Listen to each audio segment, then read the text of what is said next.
उद्या माझ्या अंत्ययात्रेला या. नागपूरमधील हादरवणारी मयुरीची शेवटची चिठ्ठी.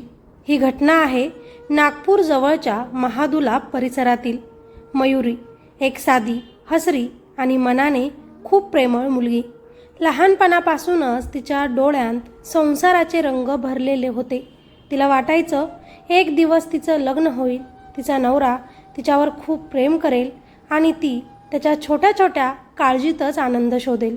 तिच्यासाठी प्रेम म्हणजे फक्त एक भावना नव्हती, ते तिचं जग होतं, तिचं अस्तित्व होतं. वेळ जसा जसा पुढे सरकत गेला तसं तिचं आयुष्यही पुढे सरकलं. शिक्षण पूर्ण झालं, घरच्यांनी योग्य मुलगा शोधायला सुरुवात केली आणि काही काळातच तिचं लग्न ठरलं. मुलगा चांगल्या नोकरीवर होता, कुटुंबसुद्धा सुसंस्कृत होतं आणि सगळ्यांच्या संमतीनं तिने एका नव्या आयुष्याची सुरुवात केली. लग्नाच्या पहिल्या काही दिवसांत सगळं अगदी स्वप्नासारखं होतं. नवरा तिच्याशी बोलायचा, हसायचा, तिची काळजी घ्यायचा.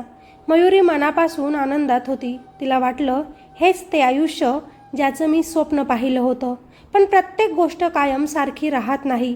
काही महिन्यांनी हळूहळू गोष्टी बदलायला लागल्या. तिचा नवरा जो आधी तिच्यासाठी वेळ काढायचा तो आता सतत व्यस्त राहू लागला. पण तिच्यासाठी संसार म्हणजे फक्त जबाबदारी नव्हती, तर एक भावना होती, एक नातं होतं, एक पूर्ण आयुष्य होतं. लग्न झाल्यानंतर तिने सगळं मनापासून स्वीकारलं होतं. नवऱ्याचं घर, त्यांचं कुटुंब, त्यांच्या आवडीनिवडी, सगळं काही. कारण तिच्यासाठी तिचा नवरा म्हणजेच तिचं संपूर्ण जग होतं. पण काळ जसा जसा पुढे सरकत गेला तसं त्या संसारात काहीतरी तुटायला लागलं. सुरुवातीला छोटे छोटे वाद, नंतर तेच वाद रोजचे झाले होते आणि मग त्या वादांनीच त्यांच्या नात्यातली ऊब संपवायला सुरुवात केली. दररोजचे भांडण, एकमेकांवर आरोप आणि सर्वात जास्त त्रासदायक म्हणजे शांतता. मयुरी सतत प्रयत्न करत होती हे नातं वाचवायचं, सगळं ठीक करायचं, पण तिचा प्रत्येक प्रयत्न अपुरा पडत होता. समोरून तिला समजून घेणारं कोणीच नव्हतं. तिच्या भावना, तिचं प्रेम, तिचं रडणं सगळं काही दुर्लक्षित होत होतं आणि म्हणूनच हळूहळू ती मानसिक तणावात जाऊ लागली. तिच्या मनात एकटेपण वाढत गेलं, इतकं की तिला स्वतःच्याच आयुष्याचा अर्थ हरवू लागला. आणि मग एक दिवस त्या रोजच्या भांडणांपासून दूर जाण्यासाठी, स्वतःला सावरायला ती आपल्या माहेरी महादुल्ला येथे निघून गेली. कदाचित तिला वाटलं थोडासा वेळ मिळेल आणि सगळं काही ठीक होईल. आपला नवरा आपल्याला घ्यायला येईल, आपल्याला मनावून तो आपल्या घरी घेऊन जाईल. पण तसं काहीच घडलं नाही. तिचा नवरा ना तिला घ्यायला तिथे आला, ना त्यानं तिला काही समजावून सांगितलं. त्याने आपलं कामच निवडलं. पण त्यांच्यात जे तुटलं होतं ते खूप खोलवर तुटलं होतं. आता माहेरी आल्यावर सुद्धा मयुरी नेहमी शांतच राहायची. घरच्यांसमोर ती हसायची, पण एकटी असताना ती मनसोक्त रडायची. तिच्या डोक्यात सतत एकच विचार फिरत होता, मी एवढी चुकीची आहे का? माझं प्रेम चुकीचं आहे का? आणि मग आला तो दिवस ज्याने सगळं काही संपवलं. त्या दिवशी घरातील सगळेच सदस्य कामानिमित्त बाहेर गेले होते. घरात पूर्ण शांतता होती. मन हलकं करण्यासाठी, आपला संसार पुन्हा नीट सुरळीत चालावा, आपण माघार घेत ती नवऱ्याला फोन मेसेज करू लागली. पण ना तिचा फोन उचलला गेला, ना तिच्या मेसेजला रिप्लाय आला. त्यामुळे ती अजून जास्त डिप्रेशनमध्ये गेली. आपल्या नवऱ्याकडे खरंच आपल्यासाठी वेळच नाही, ही भावना तिच्या मनामध्ये घर करून बसली. त्या पूर्ण घरात, त्या शांततेत आता मयुरी एकटीच विचार करत बसली. तिच्या मनात हजारो विचार, डोळ्यांत अश्रू आणि हातात एक कागद घेऊन ती तिथे बसली होती. आणि तेव्हाच तिनं लिहायला सुरुवात केली. प्रिय XYZ म्हणजे तिच्या त्या नवऱ्याचं नाव. मी तुमच्यावर खूप प्रेम करते. त्या एका वाक्यात तिचं सगळं आयुष्य होतं. पुढे ती लिहिते, 1.5 महिन्यांपासून मी तुम्हाला खूप समजावत होते, पण तुम्ही मला समजून घेतलं नाही. प्रत्येक शब्दात तिचा आक्रोश होता. मी तुमच्याशिवाय जगू शकत नाही. ही ओळ लिहिताना तिचा हात थरथरत होता. पण ती थांबली नाही. मी आता तुम्हाला सांगून थकले आहे, त्यामुळे मी तुमच्यापासून खूप दूर जात आहे. त्या क्षणी तिनं तिचा निर्णय घेतला होता. याला जबाबदार तुम्ही आहात. हे लिहिताना तिच्या मनात किती वेदना असतील याची कल्पनाही करणं कठीण आहे. आणि मग ती एक ओळ जी संपूर्ण महाराष्ट्राला हादरवून गेली. तुम्हाला वेळ मिळत नाही ना, आता तुम्हाला सुट्टी घ्यायची गरजच पडणार नाही. उद्या तर रविवारची सुट्टी आहे आणि माझ्या अंत्ययात्रेला या. हे लिहिताना तिच्या मनात काय चाललं असेल, किती तुटलेली असेल ती. पुढे ती लिहिते, तुमची मयुरी नवरी बनून तुमच्यासाठी तयार आहे. तुम्ही दिलेला साडी नेसलेली आहे. तुम्हाला माझा जो फोटो आवडायचा तशीच मी आज तयार झाली आहे. हे वाचताना कोणाच्याही डोळ्यात पाणी येईल. एक मुलगी जी शेवटच्या क्षणीसुद्धा नवऱ्याला खुश करण्याचा प्रयत्न करते. वेळ काढून नक्की या, ही तिची शेवटची विनंती होती. तुम्ही मला मजबूर केलं आहे, त्यामुळे मी आज आत्महत्या करत आहे. आणि त्या चिठ्ठीचा शेवट झाला. पण तिचं आयुष्यसुद्धा त्याच क्षणी संपलं होतं. त्याआधी तिनं शेवटचा एक प्रयत्नही केला होता. तिनं आपल्या पतीला फोन केला, कदाचित शेवटचं बोलण्यासाठी. कदाचित कोणीतरी तिला असं करण्यापासून थांबवेल या आशेनं.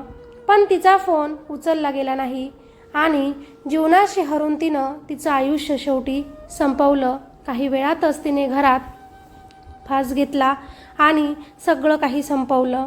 रात्री जेव्हा कुटुंबीय घरी परतले तेव्हा दरवाजा आतून बंद होता. त्यांनी आवाज दिला पण आतून प्रतिसाद आला नाही.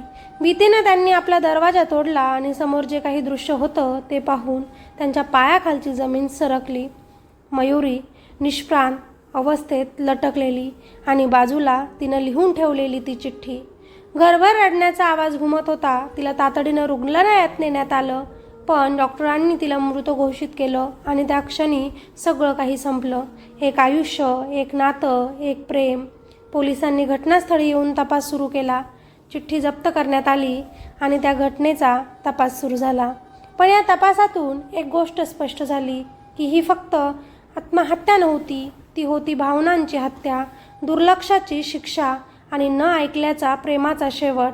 आज संपूर्ण नागपूरमध्ये या घटनेची चर्चा आहे, पण त्या चर्चेपलीकडे एक प्रश्न सगळ्यांनाच सतावतोय. जर त्या दिवशी तिचा फोन उचलला गेला असता तर हे झालं असतं का? कदाचित आज मयुरी जिवंत असती, कदाचित तिचं आयुष्य आज काही वेगळं असतं. पण आता फक्त कदाचितच उरलं आहे आणि एक चिठ्ठी जी कायम सांगत राहील की कधीकधी एक छोटासा प्रतिसाद एखाद्याचं पूर्ण आयुष्य वाचवू शकतो. कधीकधी नातं तुटत नाही, ते हळूहळू संपत जातं शांततेत, दुर्लक्षात आणि वेळ नाही या कारणांमध्ये. लक्षात ठेवा, तुमच्यासाठी जो जस्ट वन कॉल आहे तो कोणासाठी लास्ट होप असू शकतो.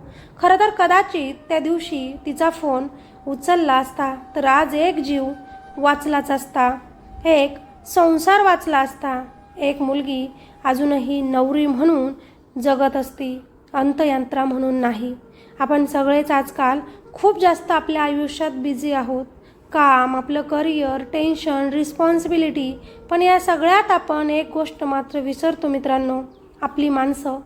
लक्षात ठेवा, एक मुलगी जेव्हा लग्न करून तुमच्या आयुष्यात तुमच्या घरी येते तेव्हा ती फक्त तुमचं घरच बदलत नाही, तर ती तिचं सगळं जग तुमच्यासाठी बदलते. आईवडील, घर, सवयी, कम्फर्ट सगळं काही सोडून ती फक्त आणि फक्त तुमच्यावर विश्वास ठेवून तुमच्याकडे तुमच्यासोबत येते. आणि जेव्हा त्या विश्वासाला वेळ नाही, नंतर बोलू, आता मूड नाही असं उत्तर मिळतं, तेव्हा ती हळूहळू आतमधून तुटत जाते. बाहेरून मात्र ती हसत असते, पण आतून ती कोसळत असते. तुमच्यासाठी तिने केलेला फोन फक्त एक मिस कॉल असतो, तुमच्यासाठी एक इग्नोर केलेला मेसेज असतो, तुमच्यासाठी एक छोटासा नंतर बोलतो, कदाचित कोणासाठी तरी शेवटची आशाही असू शकते ना. म्हणूनच मित्रांनो, थोडासा आपल्या बिझी शेड्यूलमधून वेळ काढा हो. एकदा विचारा, तू ठीक आहेस ना? एकदा ऐका तिचं मन की ते काय म्हणतंय. कारण प्रेम हे मोठ्या गोष्टीत नसतं, ते आपल्या छोट्या छोट्या लक्षात असतं. आणि एक खूप महत्त्वाची गोष्ट इथे सांगायची आहे, आत्महत्या हा कधीच आपल्या टेन्शनवर आलेला उपाय नसतो. तो फक्त एका क्षणाचा निर्णय असतो, पण त्याचा परिणाम आयुष्यभर तुमच्या जवळच्या नात्यांना म्हणजे सगळ्यांनाच भोगावा लागतो. जर कधी मन खूपच भरून आलं असेल तुमचं, जर वाटत असेल की आता आपल्या आयुष्यात काहीच उरलं नाही, तर एकदा तरी कुणाशी तरी बोला. मित्र, तुमचे आईवडील, तुमचे बहीण भाऊ, कुणाशीही बोला. आणि कुणीच नसेल तर तुम्ही स्वतःशीच बोला. पण अजिबात असं शांत बसू नका, कारण तुमचं आयुष्य हे खूप मौल्यवान आहे आणि तुमच्यासाठी कोणीतरी नक्कीच जगत असतं. शेवटी मी फक्त एकच सांगेन, वेळ न देणं ही सुद्धा एक चूक असते आणि कधीकधी ती चूक कुणाचं तरी आयुष्य मात्र घेऊन जाते. म्हणूनच आजच, आत्ताच तुमच्या त्या जवळच्या माणसाला एक कॉल करा, ज्याला तुम्ही खूप दिवसांपासून इग्नोर करत आहात. कदाचित तो तुमचा कॉल कुणाचं तरी आयुष्य बदलू शकतो. बाकी तुम्हाला या घटनेबद्दल काय वाटतं? चूक नक्की कुणाची? खाली कॉमेंटमध्ये तुमची प्रतिक्रिया नक्कीच लिहा. बाकी त्या ताईला भावपूर्ण श्रद्धांजली.